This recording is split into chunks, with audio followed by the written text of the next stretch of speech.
Hello and welcome to this lesson. This is a part of the course 10 aggressive openings. In the first lessons you learn the basic mistakes, what you should avoid. After that you learn what you have to do. Then you learn the Vienna opening against e5, and here is another video, a bonus video for this Vienna opening, and I share it for free.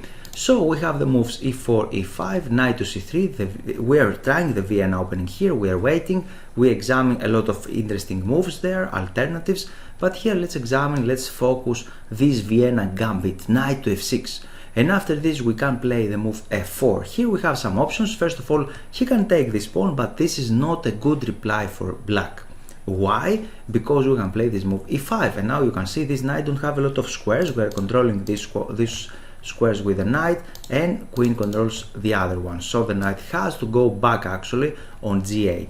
I have another game here, another variation in which black played this move queen to e7, try to delay this one, delay the knight retreat and attack this pawn. So now we can play queen e2, continue threatening this knight, so he has to go back, and here you have to be careful because black is threatening at second h4. For that reason we can play this move, and now he can play something like that, but this is not good because white has the possibility to go forward, knight to d5, and now he has problems.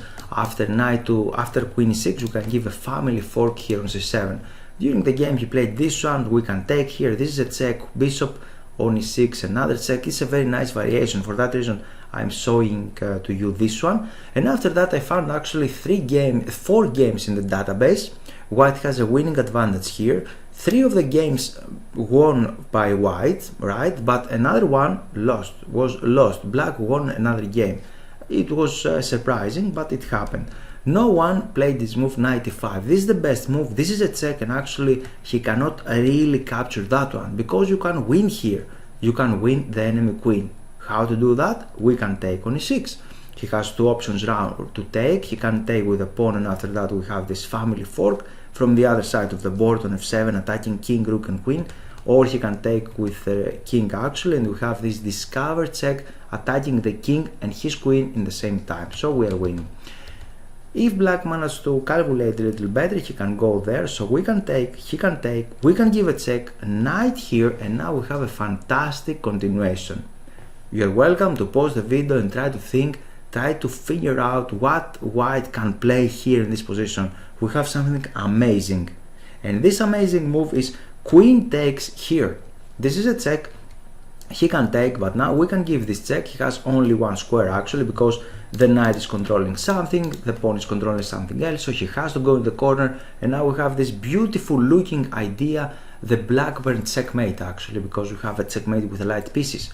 And let's go back. Here we just analyzed queen to e7. Here we just analyzed this one, so he has to go back here, knight to g8. What to do now? We can develop the knight, stopping queen h4 check. This is important because after the king's gambit or Vienna Gambit he would like to give a check here, so he can play something like that, f4, he can take here, and now white has a lot of good options, a lot of options we can say. One of the options is queen to e2 here, very nice one. And after bishop b4 we can take, he can play this one, we can take another pawn, the material is equal, but the little problem here is that he can exchange the queens, and if you like to play aggressive chess you would like to keep the queens on the board, right? For that reason I'd like to suggest something else. Here a very nice move, a very nice continuation is bishop to c4, very sound continuation. You should not capture on e5 obviously because the position is approximately equal. You can recapture the queen, but why to exchange queens? You should not capture with a knight because this knight is controlling this check actually, and after this he can take there, he can create some problems, and we don't want this variation. But what we can do actually, we don't have a lot of options, right? We have a very good move, and this is bishop b5 check. Either now if he plays knight to c6 or bishop d7, we can continue with the move queen to e2. And what is the idea? To give first the check with the bishop and after that queen e2, because we have a harmonious position, because we just developed the bishop, we are checking the enemy king, we are planning to develop our queen there, to create some tactics to capture here with the bishop, and everything looks very nice, very harmoniously, right? For that reason we give this check. He should play this one, it looks the only move actually, and after that he can capture a pawn. we can recapture that pawn. Actually now we have 3 pawns down, but we developed almost all of our pieces. And here we have a trick. When you are so leading in development, you can continue develop your pieces. And here the best move actually is to take with the bishop. We have a fantastic variation. Please take a look at that. He can capture the knight, but now he has tactical problems because we just developed almost everything and his pieces are not very well coordinated. They are in the 8th rank, right? And we would like to capture the queen, but the king is protecting the queen. What we should do, we should remove the king or to lure him away, and for that reason we can take on f7. Obviously after this we can take the queen, and he don't have this check here to capture our queen with the rook. He has a lot of pieces and this diagonal is blocked. For that reason we are winning. He can play something like that, and now we have the magic. When you sacrifice a piece, don't hesitate to sacrifice more pieces in order to go to the attack. And the amazing move here is queen d2, attacking the king, sacrificing the bishop on f7. He has to take the bishop, he don't have other moves actually, and after knight e5 he has serious problems. He has 2 moves here, one of them is to go back, and you can imagine what will follow. And it will follow this discovered check, attacking the king and queen in the same time. This is simultaneous attack. This is how we call this tactic. And discovered check actually, both of them are working here. This is one variation, and another variation is to play king f6. And now we have something else, another really cool tactic. Beginners, completely beginners, try to find the double attacks and things like that. If you are a little more advanced player, not completely beginner, in 1200 elo points or little more, you have to create the tactic. How to create the double attack here? First of all, we're using this skewering, pinning or attacking the king, go away in order to capture your queen, so he has to take there in order not to lose the queen for one move. But now we have another family fork. You can see the knight is attacking everything, the heavy pieces, king, queen and rook. We are winning here. So we're winning, and we have more variation. Actually we have something more. After this you can take the queen, everything is just fine, you're winning there, but you should be greedy. You should be greedy, and after this move you have intermediate moves. What is the intermediate move? Before capturing the queen you have the short castling, attacking the king. Now he can do some things. For example, he can go there, so we can give another check. He has to move again, we have this double check again, and after this we can take the queen. What we want? The rook on h8. We want more things. This is one variation actually, so he's trying to avoid this one, and after that he can play something like bishop to f5, right? Developing a piece, blocking his king, everything looks, it's not perfect, but he's trying to fight. And here, when your opponent king is in such position in the center of the board, and when you have fantastic development, don't hesitate to sacrifice more and more and more material. And the best move here is to capture there, attacking the king, protecting the knight. And after this we bring a new rook into the game. Invite everyone to the party, because we have a party here. We are attacking the enemy king, right? And after this again we can take the rook. This is one variation, but the difference comparing to the previous one is that the bishop from c8 is not controlling no more the square on g4, so we can give the check there, and this is a checkmate. Sad news for black, right? Let's go back. Actually we've seen this long variation, and I have a lot of variations here on my computer, so I'm going to find it, don't worry. Here we are, and we just analyze queen e7, we just analyze knight to g8, right? So for that reason he cannot really capture the pawn. What else he can do? He can play some move like d6. Inside the previous lesson I analyzed the main lines actually, so for that reason I'm going to cover some side lines, and this is a nice bonus for you, right? Let's continue. d6 is another continuation. Try to stop this variation. It said, okay, I cannot really capture this, let's play passively, let's try to protect everything, because this is the main reason behind this e5 move, to control the center. But this is a passive move, as you can see, and this bishop don't have a bright future. He cannot develop on c5 as it would like to go. And now we can increasing the pressure against this pawn on e5. You can play something like that, and here we can play bishop to b5. I'm going to explain a little later why this move is a key move, and it took me a lot of time actually to organize the lesson in this way in order to see it very nicely and remember after the lesson the key ideas. I try to find the key patterns. Bishop b5 against knight c6 is a key tip. You have to pin that one. And you're threatening here. You're threatening the pawn on e5, right? So he has to play this one to unblock his knight. And here we have a choice. You are a chess player. You have choices. And you should select what to do. You have two good choices. One of them is to play d3 and the other one is to castling short side. What to do? Let's examine. Both of them are good. And here we can play d3. What is the reason behind this move? Maybe we would like to castle queenside in the right moment. And here we have a variation. If you just exchange on c6, takes and bishop takes, you can take on d5, and after this you can take with a bishop. For that reason you are protecting this pawn, because if you did this variation without d3, he can capture the pawn on d4. And you don't have excuses actually here. You have to calculate 3 moves ahead. If you cannot do that, if you are more beginner, you are welcome to check my training program 0 to 1300s and check the visualization program very carefully in order to foresee this variation in your head. And now let's continue. d3, this is the reason behind the move d3. And he has two ideas here. For example, if he just plays something passively, something like bishop e7, pretending that nothing is happening, I'm going to develop my pieces, then you're going to win a pawn. How to do that? Takes, and now takes this one. Please be careful. We didn't castle here. Extremely important. I'm going to show you why in the next variation. So after this move d3, after the move d3, actually you are forcing him to capture on c4. You don't have other moves because you are threatening to capture on c6. So he has to take there. So we can take with the bishop, he can develop his pieces, and now we have many good moves. For example, we can play queen d2, or we can play d4 if you like. We have a better center, the perfect center actually, with a pawn on e4 and d4.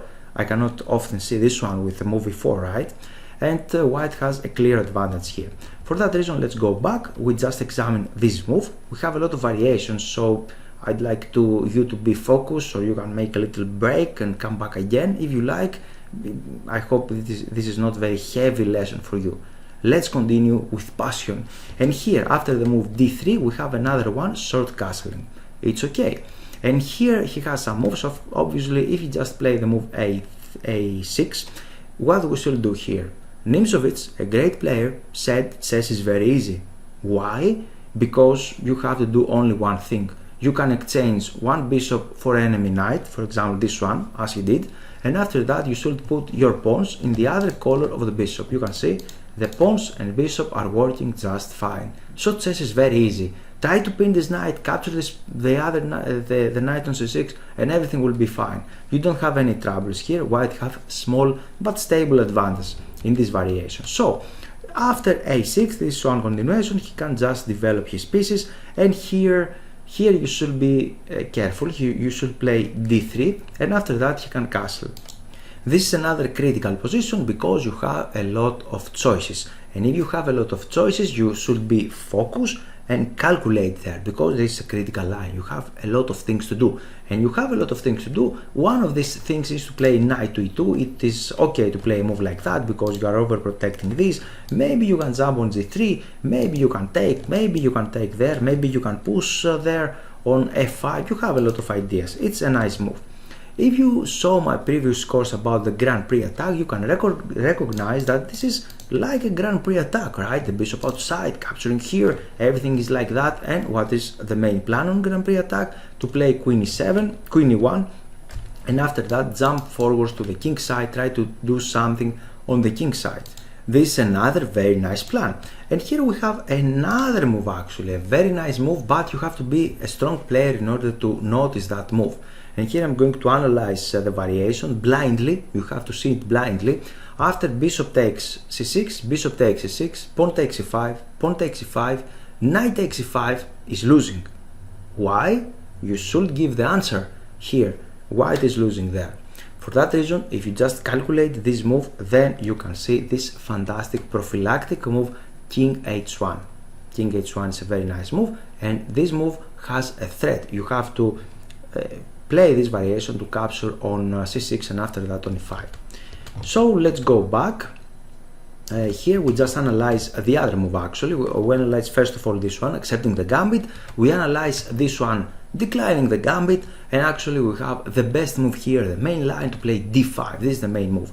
And here we have to capture. After this, he can recapture on e4. And here we have some moves, as we analyzed in the previous video. We can play this one, we can play that one.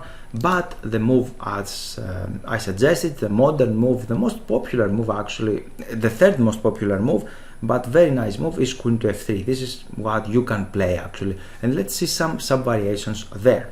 Here, black actually has an endgame. He can go to the endgame and he can go there with this takes, and after this he has we can take with the other pawn, doesn't matter so much, because he has this check actually, and after this you have this check.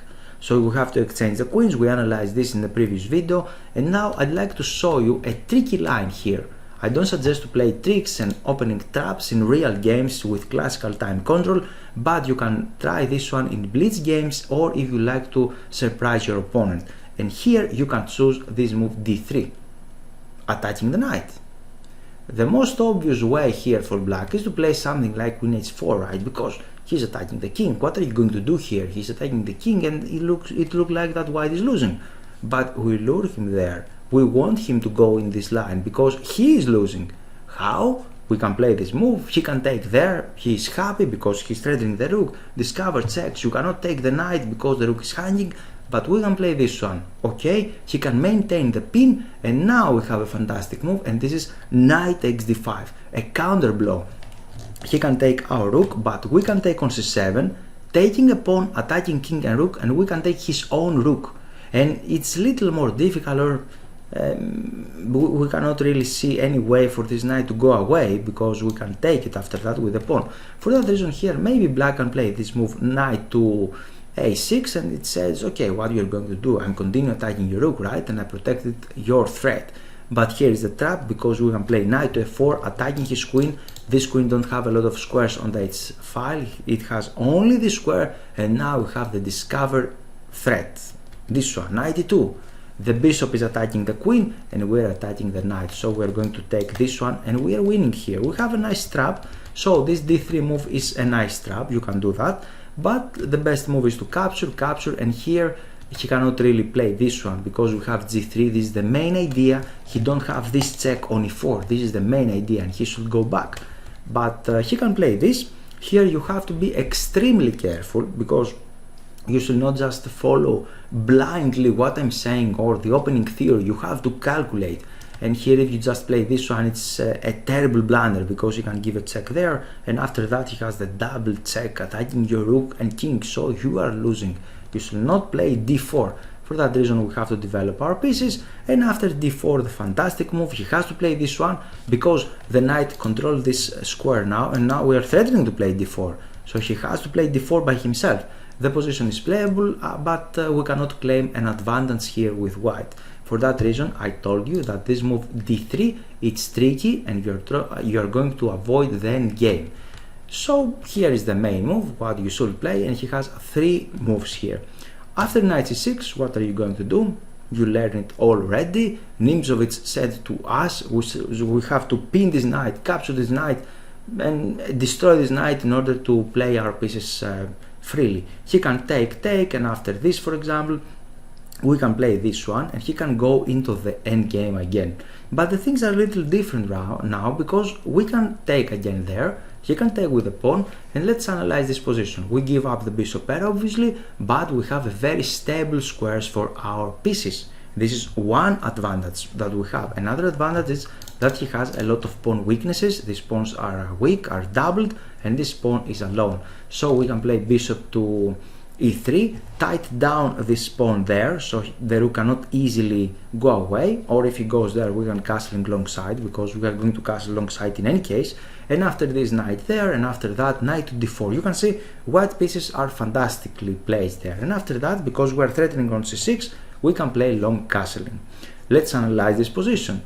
We have on the cards here this move, this typical thematic move to play e6, to give a pawn there in order to double everything, and if he just exchanges with a bishop, then we have this access square on d7. This is one variation. Actually, we should not do it, it's just a variation. This pawn is very strong. He didn't manage to capture it back actually, and it's not so easy how to capture this pawn on e5 back. It's not so clear what to do. But this pawn on e4 is a little more vulnerable because we can play the rook there, we can remove the bishop, and after that capture this pawn with this very straightforward, very direct threat actually to capture this pawn. So white is little better here, little better. You can try this position, at least a little better, because my computer is increasing the evaluation to white's favor. This is one variation. Let's go back to this labyrinth with the variations.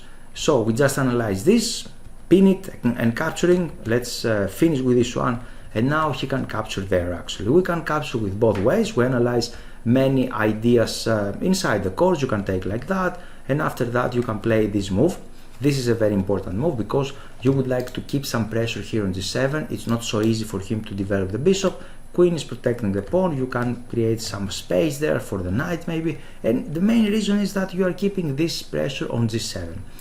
So this is one variation. Another variation is to play bishop to f4 with the main idea to castling long side. Inside the previous lesson we seen something else, another game here on this line, and after this we can castle, and after that you can play this move this time, this move, because you are attacking. You should be flexible, right? Don't play with the closed eyes, knight b5, bishop b5 instantly. It's not a bad move, but you have to be, you have to calculate in every move what to do, and you can play some sidelines at some time. Now we're threatening on d5, and he has some problems actually. He can play something like that to protect the pawn because we're attacking, and now you can give this check. He has problems how to protect the king.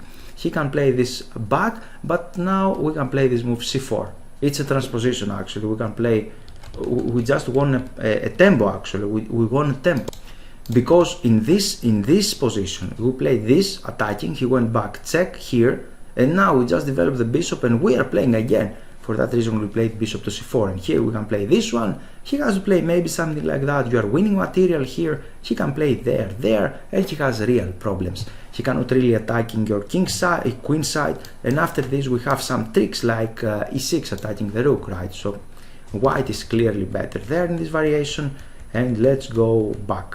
We just seen what to do here, and after that he can play something like that, but again we have we just seen this variation, sorry about that. And here we didn't examine one very small line. After this he can play something like that, and here we can play again and again this move, and after this we can start pinning this, and after that a4 maybe, and after that we can play the move d3, try to develop the knight there in the right moment. It's a little difficult for him to castling long side because this b file is open, and maybe we can create some problems. And again here the queen from g3 is putting more pressure on that pawn, so everything is just fine for white. We just analyze here one variation, this one. We analyze the other variation, that one, and let's analyze the most challenging actually. I used to play the move e5 before 5 or 10 years. I like e5 a lot actually, and I had this one on my lines. f5 as the best move for black here. Actually it's a little more computeristic variation. You need to know what to do actually with the black pieces. It's not so easy to play with the black pieces. For that reason many players don't play this variation. And now we can play d3. We have to play d3. He can take, and now if he just play carelessly like this one, then we can play the move d4, and now he has real problems. For example, after this we can play the rook there, putting more pressure on his pawn. If he just put the queen here, we can develop the knight because we are threatening, or we would like to play knight g5, knight f4. These are the ideas, and after this you know what to do, right? Just pin the knight. And white here has some advantage. You can play something like that. You can castle in short side. You have strong center here, and everything looks just fine. So after these moves, after take here and take there, he has to find the move d4. We have a threat, and he should stop our threat. Here we have two ideas. First of all, we can play this nice move. You already seen this many times, and for that reason I told you this video is created in this way, in which you can remember easily the moves, you can easily recognize the patterns. You can play this right after this video. You can play the system very easily. Now he just goes there, and what is the idea behind the queen? We are going to sacrifice this pawn in order to accelerate our development. We would like to develop our pieces as fast as possible, and we're putting threat pressure there. If he just accepts the pawn, then we have a very important move. You have to remember that move, very important move, and this move, bishop e2, came with a threat. We have a threat here, because if you just play carelessly, developing the pieces, something like that, we are winning. How? Let's see. This is a check. He can block it like that. We can sacrifice there everything to destroy the pawn structure, and after this the king don't have a lot of squares. He can try to run away, but we have this check again. What to do now? He is going in the square that we would like to go. For example, he can go on d6, and here we have this check. Again, this is the simultaneous attack or discover check, because we are threatening the queen and the king in the same time, and if you just take, we have the skewering. We are winning his queen. This one variation, another variation is to go there, and you have this move instantly. Bishop g5 attacking the king, so we are winning. He cannot play carelessly after this move bishop e2, and you can see black has to know a lot of theory. This is how the theory is developed. He has to know a lot of theory, and he should know exactly what he is doing, because if he don't know what he is doing, then he can win, he can lose the game very easily. He can lose the control, you can lose material.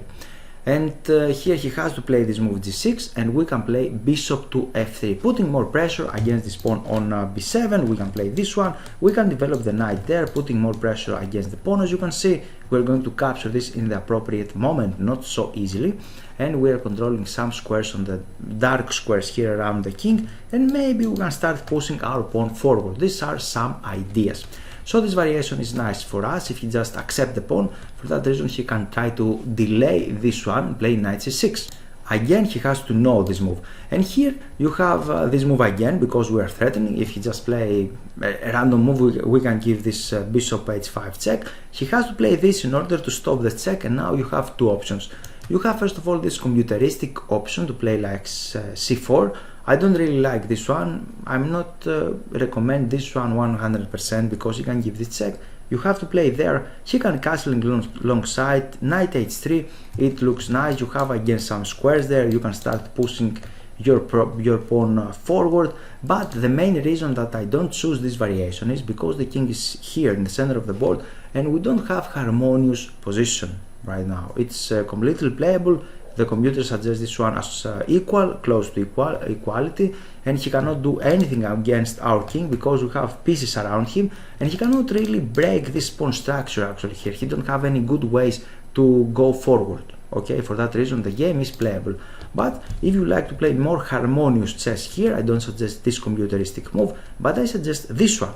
Again, sacrificing a pawn on c3, and after this one you can take, and again you have something similar to our previous endgame, right? Because we managed to triple his pawns. What we have, we triple his pawn. He has the bishop pair, but he don't have active open center in order to use the bishops. These pawns are weak, and we can develop easily our pieces, and maybe we can try to capture this pawn back on c3. For example, we can play there, and after queen to d7 we can castling. We are not in a hurry to capture on c3, because if you just capture here, he can pin it with bishop b4 or queen here on d4. You can create problems to yourself. You don't have to do that. For that reason, you can finalize your development, and after that continue the game. And here we have a very nice move, bishop to e7. You have to be careful, because when the lion show to you his teeth, it doesn't mean that the lion is smile to you, right? You have to be careful. When you see cheese, don't capture the cheese, try to find the trap. He is giving a pawn there, you should not capture it like this. And if you just bite and capture that pawn, he has this discover check, attacking the king, and your queen is gone, right? We're losing here, it's very easy to lose. So you have to play something else, and our strategy here is to play in the dark squares. How to do that? Exchanging his bishop to g5. A very nice move, and after castling, for example, and after this, again, we cannot take the pawn on c3 because he has a check on c5. We have to play this stabilizing move. This is a very nice centralizing move, the queen. We created the imbalance here, knight against the bishop. The knight has a lot of nice and active squares, and the knight would like to capture this pawn on c3. The queen is in the center of the board. keeping an eye here so this rook cannot go easily away, and for that reason we have compensation for the sacrificed pawn. It's a very nice position, this one. I hope you enjoyed this video and learned a lot. Thank you very much and see you soon.